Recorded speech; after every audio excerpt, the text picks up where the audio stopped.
Guys કેટલા વાગ્યા 9 hello guys good morning જય સ્વામિનારાયણ તો અત્યારે સવારના વાગી ગયા છે 9 અને હું નાહી ધોઈને ફ્રેશ થઈ ગયો છું હવે આપણે મમ્મી પાસે જઈએ કે શું નાસ્તામાં બનાવ્યું અને હવે નાસ્તો કરીને આપણે જોઈએ કે શું કરીએ આગળ આખો દિવસ જો આપણો નાસ્તો રેડી થઈ ગયો ભાખરી 2 અથાણા આ મારી મમ્મીનું ને આ ડીમાર્ટ વાળું કાલ બતાવ્યું હતું ઈ અને ચા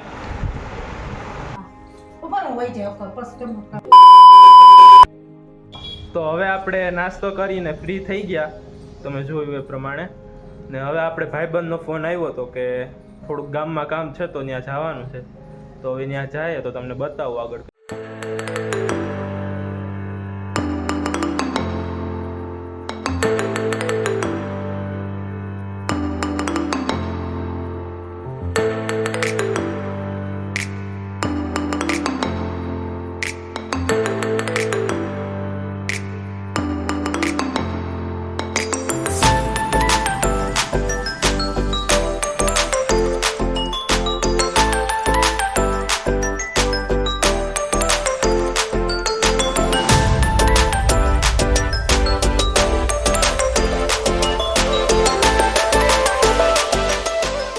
તો વાગી ગયા છે 11:30 અને હું ગામમાં ગયો તો ત્યાંથી પાછો આવી ગયો અને કામ લઈને આવ્યો છું જી છે આ ગણેશની મૂર્તિ છે એમાં આપણે કંઈક કરશું મિરર વર્ક કે કંઈક મારા ફ્રેન્ડે આપેલ છે મને એને એમ કીધેલ છે કે એમાં કંઈક મિરર વર્ક કે કલર કરીને દેજે દિવાળી પહેલાં તો હવે આપણે એ કરશું તો તમને બતાવું કે કેવી રીતના કરું તો તમે જોયું એ પ્રમાણે આ પીસમાં આપણે કંઈક ક્રિએટિવ કરવાનું છે તો એના માટે જોતી વસ્તુ બધી મેં લઈ લીધી છે અહીંયા કલર પેઇન્ટ બ્રશ ક્લે લીધેલી છે અને થોડાક મિરર લીધેલા છે હવે જોઈએ કે આમાં આપણે શું કરી શકીએ તો હવે તમે લોકો આગળ ટાઈમ લેપ્સ એન્જોય કરો હું આ કરવાનું સ્ટાર્ટ કરી દઉં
ક્લે વર્કમાં આટલું વર્ક થયું છે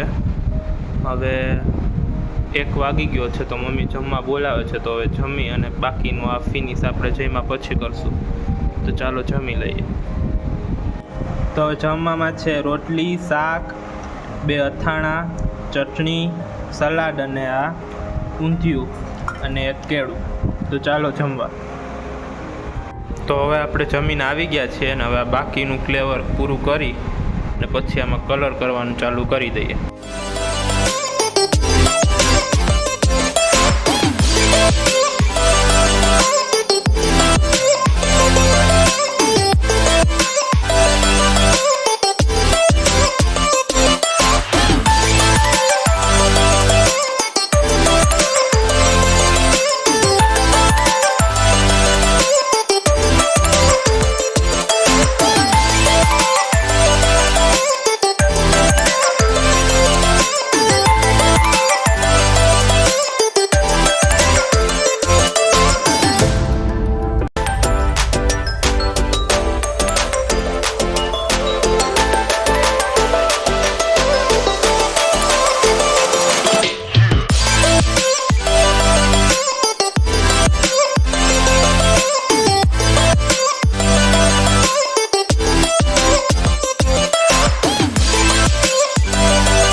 તો હવે આપણે આ ક્લે વર્ક આખા પીસમાં ડન થઈ ગયું છે.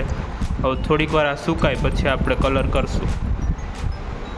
તો ફાઇનલી આપણે કલર કામ બધું થઈ ગયું છે આ પીસમાં. ને અત્યારે વાગ્યા 6:30 વાગ્યા છે. ધાર્યો તો એના કરતાં વધારે ટાઈમ લાગ્યો. 1 વાગ્યાનો બેઠો તો હું ને અત્યારે 6 વાગે ફ્રી થયો. ને આમાં મિરર વર્ક ને બધું છે હવે કાલે કરશું કાં તો આજે રાતે. તો તમે કોમેન્ટ કરીને કહેજો કે આ આર્ટ પીસ કેવું લાગ્યું.